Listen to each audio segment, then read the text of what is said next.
In January, the earthquake in Haiti hit suddenly, and the Salvation Army in Haiti, which was established for about 60 years, responded immediately.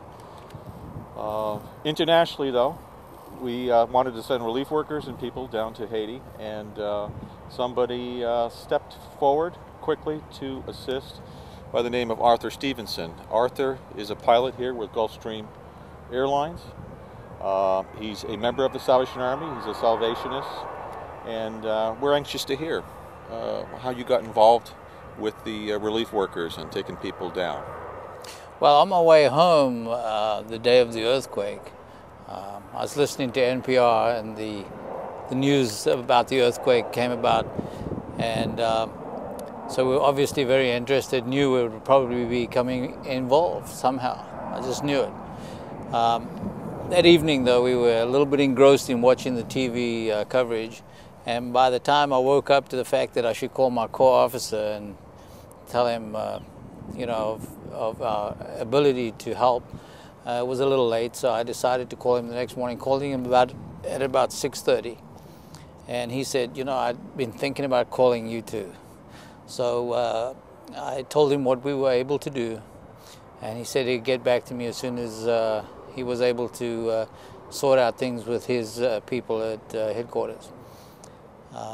I was in Tampa a little later that morning at around 9:30 when he called back, and he said, "How soon can we go?" I said, "Well, look, I'm in Tampa. I'll be back in about an hour." So I said, "Think about 12:30, 1 o'clock." So he said, "Okay, good." So eventually we got going at about 4 o'clock that afternoon. Went down to Providenciales. We used Provo as our staging point because obviously things were in a mess in Haiti, and we needed to find out exactly what the protocol would be to get into Port-au-Prince. That evening we stayed in Provo. We had taken down 5 officers with about 1,000 pounds worth of cargo, relief supplies, generators, the things that they would need to keep them and the other people in the immediate surrounding supplied. And we stayed over in Provo.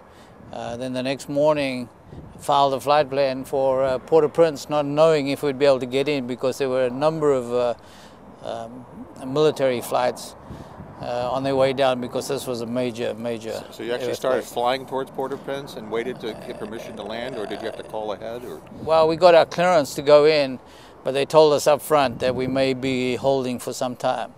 So I had about 4.5 hours worth of fuel. So I didn't really want to have to land, refuel, and get into the hold, and land and refuel and get into the hold again. So we went and held over Great Anagua, which is the last island in the island chain of the Bahamas, as instructed. And once we got our expected further clearance time, which was about another hour and a half away, I decided to go. We decided ahead of time, actually, that we would go into Cape Haitian.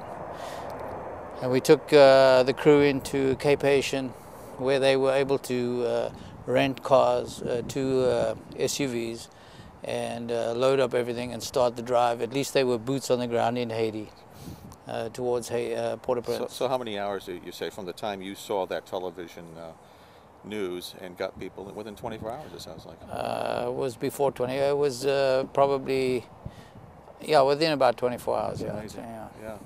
The day after the first trip, once we got the crew into Cape Haitian, they made their way down. It took them 16 hours worth of driving to do about the 85-mile drive into Port-au-Prince.